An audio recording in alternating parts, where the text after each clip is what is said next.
Hey Zoya, what's up? Oh, hey, Katie. Why are you upset? Well, I was just thinking, I want to get into radio, but I don't even know where to start. Why don't we just ask Google?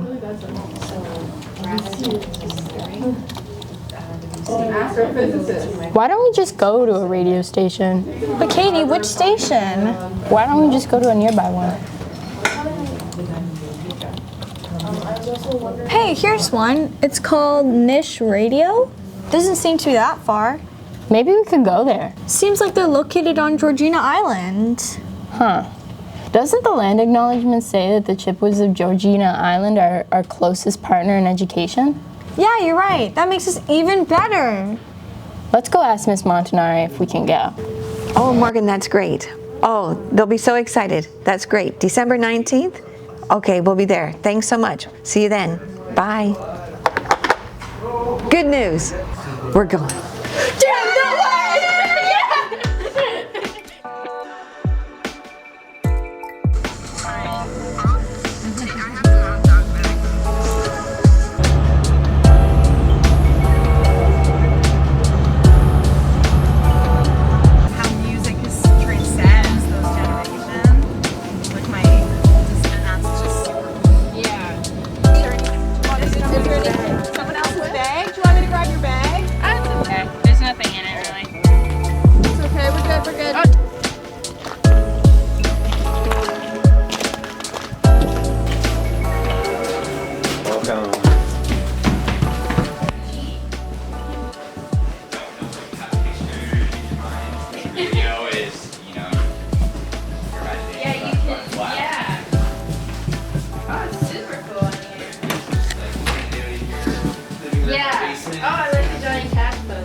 We've had our transmitter go really, but it's always a big deal when we have something going on with the transmitter. Our parts are usually coming in from North here. I don't want to be,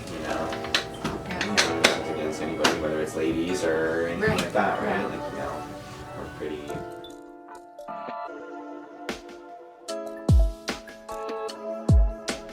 Live from the Niche Radio Studios at 893 Chief Joseph Snake Road, Georgina Island First Nation. Greetings, good morning. Oh my goodness. Morgan in the morning, and finishing off, here we are at 10:58, so coming in a nice little bit early, little holiday tune. We've kind of been keeping it limited. We're at one a day right now, but the Bare Naked Ladies with Footprints, finishing off our Tuesday morning, Morgan in the morning, on Georgina Island's radio station. Thank you so much. Back there, tunes from Rusty. Hi, Morgan. It's so nice to finally meet you. How are you doing today? I'm doing really well. Thank you guys for coming on over. Welcome to Georgina Island First Nation. Thank you for having us. As you may know, or as Ms. Fonstrai may have told you, we are broadcasting students from Bill Hogarth Secondary School, and we wanted to gain more information from a professional like yourself. Many students we interviewed in grades 11 and 12 are currently in the process of picking their careers, and we were wondering if you knew when broadcasting would be a career for you. Yeah, broadcasting can be for, I think, anybody at any age right now, which is awesome just because the technology has come so far. Right. Really enables anybody, students, like up until at any age can get into it now. So alongside with technology, you think that helping you gain access or the opportunity to become a radio personality, how do you think that influences that you've had on your life pushed you or opened the doors for you? You're constantly growing, you're constantly learning with it. I mean, my background was musical background, got me into it in that way, and then I had to catch up on everything else. Yeah. So not very much radio personality to start with, and then you kind of develop that as you go. When you were doing your 11 o'clock show, I couldn't help but notice the big smile on your face while you were talking to them. Do you think that you could list maybe a couple of your favorite things about being a broadcaster or going into this?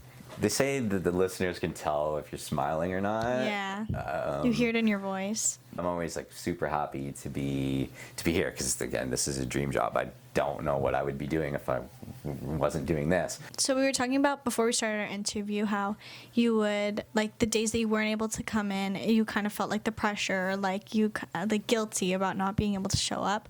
What do you find is your motivation to come in every morning to do your morning with Morgan? I almost feel like I'm doing it for myself. Yeah. But again, doing it as a service to the community or to the people in general. Yeah, I'm stoked to do it every day. Seems like while you were doing your morning show that you run a very tight ship, like your equipment was ready to go. Do you ever find yourself running through technical difficulties? Because our school runs our own morning show, and Nice. there are some times where we do run and you have to keep going. What do you find works best for you to avoid those technical Do difficulties? try to keep it on schedule. Do try to have extra tracks backed up. Do try to have an extra story Be prepared. in my mind just in case, ready to go. All right, well, I don't want to waste too much time. I think Oh, we're going to no have worries. Katie come up to interview you next. right. Yeah, so I'm Katie. Katie, thank you. Nice to meet you. I really like your show. We were listening to it while we were working on it and like creating our questions and scripting things, getting shots together and stuff like that. Thank It was you. really nice listening to. Thank you. Because especially me, I didn't grow up listening to the radio. My parents didn't put it on in the car. And so it was kind of one of my first experiences listening to you. Old school radio. Yeah. So I just wanted to ask, especially with the rise in Spotify and Apple Music, like, and streaming services, what would you say in favor of, small community kind of run radio stations or just radio stations in general? I remember when the technology was coming in, it was satellite radio was the big thing. People were worried that everyone's going to be that radio is going to go away for some Yeah. reason, and I was actually a little bit worried about it too for a minute. Yeah. Available. The good thing about us, independent and community radio, is that there isn't really kind of anybody out there that's doing it Yeah. in the same way that we are. How do you choose the music for the show? Because I was listening and it sounded like you have rock, you have some Americana country, different genres. And I know for me, there's a lot of popular songs that I'm not into, but I know everyone likes. So for you, how do you balance like your personal interests and your tastes with the theme of the radio show, if there is one? As my own show, being the music director for it, I am conscious of what everybody else would kind of be, what I think anybody else Yeah. would kind of be liking as well. So it's not my favorite songs every morning. Well, thank you so much. I feel like I could talk to you about music and stuff like for hours, but Yeah, hi, my name is Miriam. Hi, Miriam. And I don't want to spend too much time just like wasting No some time. worries. So I'm just going to get straight to my question, which is assuming like you had the ability to, where would you like to take your radio station? Like how would you like to see it grow? You could expand it, but yeah, whether or not people feel that attachment to it, just hearing about our community it makes me wonder on how big it could grow. If Georgina Island's growing a little bit at a time, whether or not we were able to move the station just to the mainland, to the Island View Business Center, and if we're able to be there and able to see what's coming and going, that might make it a little bit bigger. It might make it a little bit different in the long run. Have to see on that, but anything can happen for sure. What do you think are some of the most important traits for a radio host to have? Just trying to just be not so calm all the time.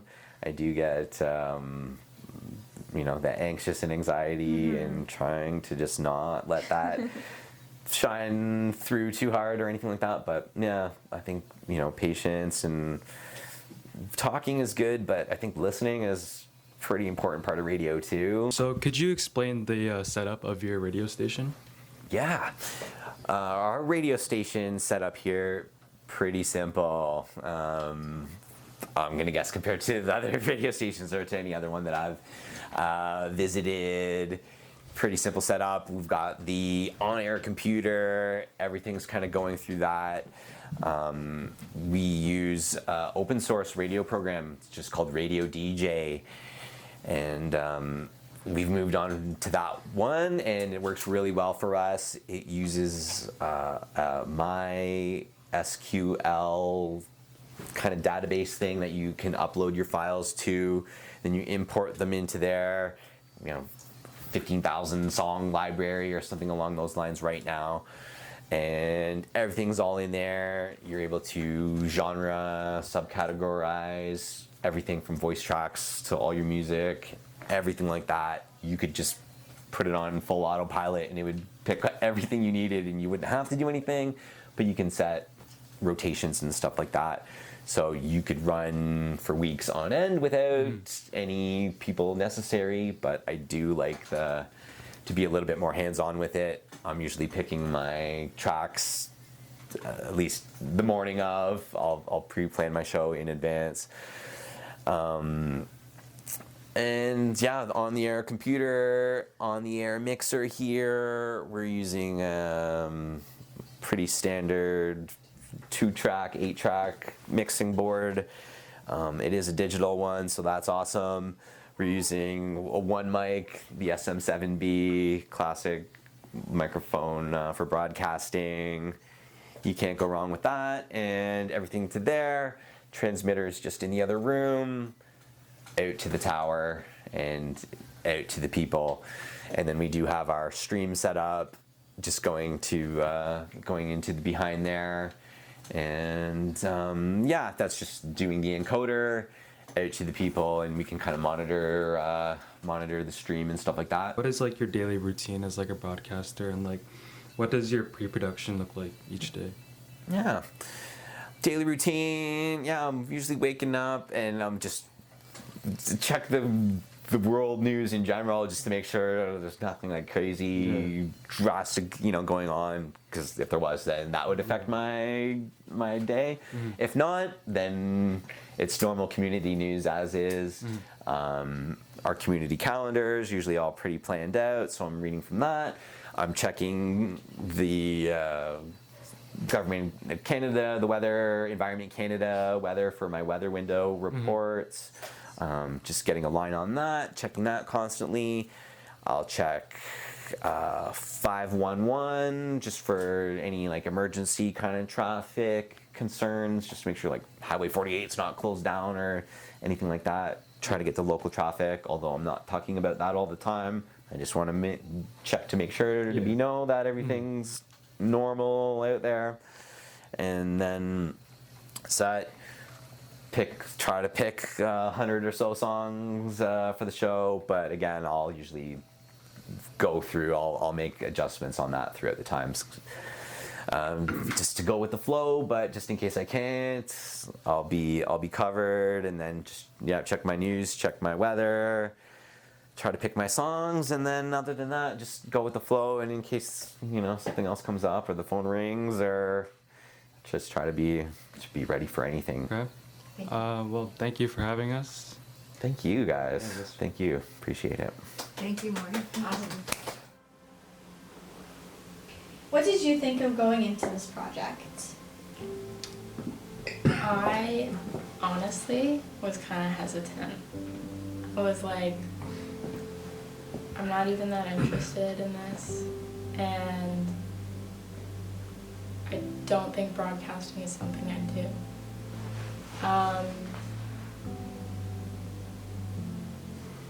But I can honestly say that that's changed since doing the project, and really actually changed. Not that I necessarily want to pursue a radio station, creating one like Morgan. I don't think I could pull one off as well as he did. But I do like being creative, and I considered more the option of, starting my own podcast, which I've thought about for a bit prior, but it seems like more of an option now. So when you say that your perspective has changed, what did you take away from this experience? I think there's a lot of negativity surrounding creative fields. And I grew up with that too. Less negativity and more pressure, like you can do more than, you know, becoming an actor or writer or whatever. You know, like I feel like it's pushed to go for something more like prestigious, like doctor, lawyer, whatever. But I just kind of realized that if your job's fulfilling and makes you happy, which I saw how happy it made Morgan, and more importantly, the impact he actually had in the world. You know, in the same way you impact someone if you're a doctor and you prescribe medication, or you're a lawyer. Like, creative professions can still have that weight in this world. So it's kind of uplifting. Do you think your question of how to become a broadcaster was answered? Definitely. I think it emphasized the fact that, you know, in the creative world, it's really up to you to make it. And you can. You just need to put effort in. You know, it's, you know, it might look different than becoming like a teacher or, you know, doctor, lawyer, and going to university and, you know, grad school. But nonetheless, it still is effort. Like, it's going to take years. Like, what those years that you don't maybe go to university, you might need to go to college, make connections with people, you know, build your own platform.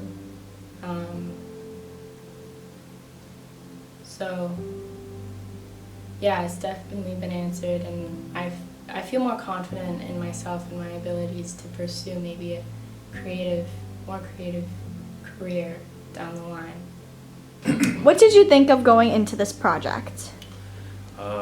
I'd say that I was nervous and also excited in the beginning because this was going to be like a new experience for me. It was going to be my first time interviewing a radio show host, so I was excited to see how it was going to go. What do you think that you took away from this experience? Something that I was able to take away is that you can have a lot of fun going places and meeting different people. And despite Morgan having to do broadcasting every day, he is a very bright person, showing that broadcasting is something that he loves. Do you think your question of how to become a broadcaster was answered? I'd say so, because having this question answered by a broadcaster himself has given me insight on like some of his experiences and like what it takes to be successful. What did you think of going into this project? I felt excited into going to this project because I've never done anything like this before, so I thought it was a great experience for all of us. Before we did this, I thought it wouldn't go well because it was our first time for all of us and everything felt really rushed. So I was a little bit nervous going into this project because I was worried that it wasn't going to be good enough, because like obviously since we're just part of like this class, I was like, maybe we're too amateur for this, maybe the shots are gonna come out weird, maybe our questions are gonna sound odd. And it also sounded like it was like a very strict project because it sounded like there were so many restrictions on it. So I was just really worried that it wasn't going to turn out good. But I think it's gonna turn out fine. I mean, obviously it's not gonna be like, I don't know, professional movie quality, you know, but I think it'll definitely be good for what it is. So, yeah. What did you take away from this project? I guess what I took away was, what I really wanted to know was that like what kind of person does it take to get into broadcasting? I mean, like, when it comes to what it takes to being a broadcaster, there's a lot of different things you have to consider, like equipment, location, target audience, and all that. But what I really wanted to know is what kind of person does it have to take, right? And I guess what I took away is that that's not the right question to ask. Because I guess so long as you find the right audience, any kind of person can become a broadcaster. Although I feel there are certain kinds of people who would do better in maybe larger audiences and bigger situations, any kind of person can find their own little way to become a broadcaster. So, Do you think your question of how to become a broadcaster was answered? yeah, I do think that. Just like I said earlier, that question I asked, because I asked him, that question of what kind of person it takes to be a broadcaster. And, you know, he didn't really give me an answer, and that's exactly what gave me my answer, which is the funny part, because the fact that there is no answer made me think about it, right? And then I realized that, yeah, that is the right answer, the fact that there isn't one. And the other questions I had, like, you know, what kind of stuff you need to do and how you get into it and all that, they were all answered very clearly and very well, and yeah, I think I definitely learned something from this. How did you feel going into this project? I think majority of us, like I personally was really worried about going into it because it's the first on-site project that we've done for this class, and for me personally in general, it wasn't something that was staged or ahead of time. They knew the questions, it was all at once happening. And I think that considering this is our very first broadcasting course, and I feel like we were the guinea pigs of the project, it kind of made me nervous that like we had to set a strong tone for the rest of the class and for future people to come to interview him. Was there anything that you took away? I think what I took away was going into it, I think I had like this stigma in my mind that there was like a specific job. Like there was one job just as a full broadcaster. But I think that's changed overall because we got to see all his technology that he used, the way he prepared, and like all these people coming to help him. Like he had co-workers with him, and I think that's what made me realize that there is so many jobs in the business that we're unaware about, and it like opened my perspective on how many stereotypes there are about broadcasting. Do you think the question, how do you become a broadcaster, was answered?